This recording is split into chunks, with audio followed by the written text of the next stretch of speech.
Well, I'd like to welcome you to the summer session of CS292, Harnessing the Power of the Internet. I've taught this course several summers now and get a really good response from it because it's meant to be a fun class and it's meant to introduce you to some really fun technologies that you can use in your own classrooms, all right?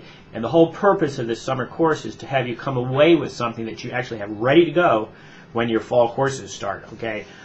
That said, if all of you are teachers, and that's sometimes the case, there's many other kinds of applications for these technologies that I'm going to introduce you to. They're very simple, they're free, they're fun, they're collaborative. I've had some students use them as family projects, family photo albums, family diaries, that kind of thing.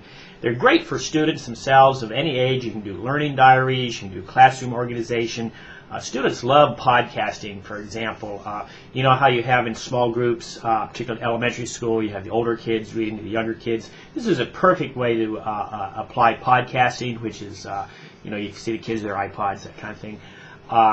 Without going into a lot of details, because I talk about it later, my wife podcasts for our granddaughter. Okay, we send our granddaughter, who lives in Colorado, we live in Indiana, all right, we send her some books, you know, age-appropriate books, but before we mail them, my wife reads them into a podcast and then sends the podcast also, and she has a little MP3 player, so she can sit there and hear her grandmother's voice and read the book at the same time. And we also put them on a family wiki where our daughter can kind of, you know, look at the textbook online, hear her grandmother online, see a picture of her grandmother, that kind of thing. So these technologies are really fun, they're simple, and that's the whole point of the course, is to get you acquainted with them and let you walk away at the end of the 6 weeks with some useful tools that you can apply immediately, okay?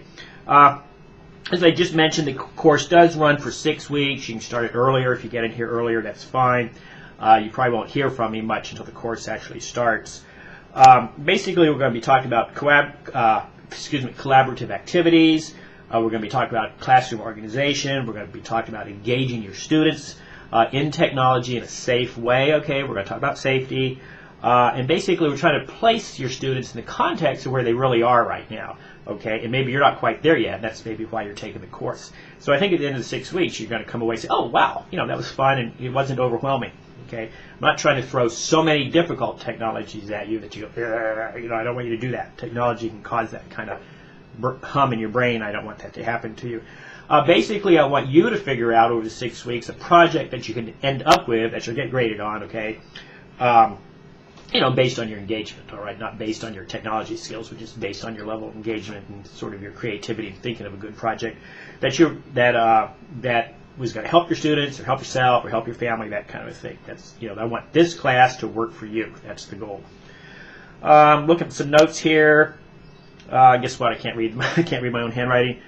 Actually, the whole class itself is delivered by these technologies. For example, this is a YouTube lecture, obviously, and I have a little camera. On my computer, I have a big laptop, not a big laptop, I have a big desktop computer. It didn't come with a camera. I think I spent $20 or $40 at Radio Shack to get a camera, okay, no problem. I have a headset that sometimes I remember to use, other times I don't remember to use it. I'll put it on right now. You might get better audio on this.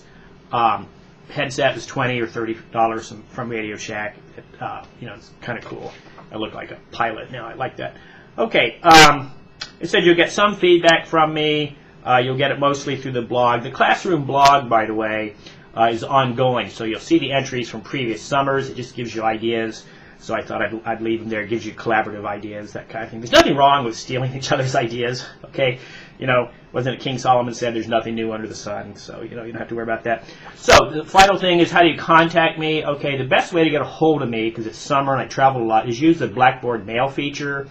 And on this page, you'll see a little help file on how to use Blackboard Mail, okay? The other thing you can do is you can use the Blackboard Mail feature and ask for an office appointment, all right? And I will hold virtual office meetings. And what we'll do is we'll set it up through Skype. My Skype name is W.H.Weller. Skype's free. It's a free download. Just Google it, Google Skype. Download it to computer. Put me in W.H.Weller and send me a note through Blackboard. Say, hey, I'd like to meet with you sometime. Okay, on Skype, give me a couple times, some ideas of some times, and I'll get back with you. Say, okay, this time works, and then we'll fire up our computers and talk and visit with each other. That's kind of fun, too. That'll be like learning something extra, all right?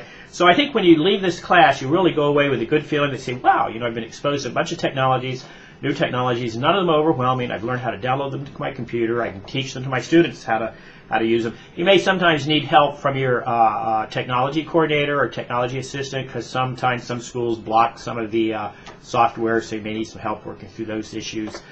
Some schools actually block blogs. You'll have to talk about with them. You have to show the school why you're using them. And there's safety features of the blogs and things. You can control all this. I can't teach you everything in 6 weeks about that, right? But once you get interested in blogs, for example, you can learn about the safety features yourself, the security features. Same way with wikis. Wiki's a great classroom organizational tool. You don't have to do web pages anymore. Nobody's doing web pages anymore, okay? Nobody's writing code. You don't need to do that. A wiki gets through all of that real easily. So your students can use your wiki, and there's security features there too. But so if you have any questions about the technology itself, sometimes your technology assistant won't be able to answer the question because they're not familiar with technology either, but they will make sure that you can get it through your firewall so that you can actually use it. If not, you'll have to go to school administrator, just make a case, say, hey, this is how I'm using it, this is how I'm protecting it, protecting the students, that kind of thing. And administrators want to use the technology. I mean, this is what this century, this decade, this century is all about. All right, is using technology. I tell my students all the time, there's no job you can have anymore that doesn't use a computer. There are no jobs. You can't even change oil for a living that doesn't use a computer. Okay. So anyhow, I'm rambling on. As I said earlier, this is a YouTube lecture. I recorded it with my camera software, which is free, by the way. Camera wasn't free, but the software is free. And then I upload it to YouTube. In this case, I embedded the code into Blackboard, but you can also just send the link. YouTube's a great tool. It's a great tool for mini lectures, that kind of thing. And I do have some more lectures on YouTube in the actual learning module. The learning module, by the way, is the class wiki. So from here, you want to, after you've read the syllabus, that kind of thing, click on what's called the class wiki, scroll down through it until you see the course content, and that's unveiled as 6 weeks worth of work there. We'll also be using what's called a Moodle. Some schools have Moodle, some schools don't. In this case, you'll be using Manchester Community Schools Moodle. I've had a lot of students like the Moodle, and it's also a great classroom delivery tool, but you can deliver the same thing on a wiki, that kind of thing. So, hey, if you have questions, use the Blackboard to be able to get a hold of me. I'll be glad to hold virtual office hours with you, so consider myself readily available, but it is an internet class. Okay, so hey, enjoy.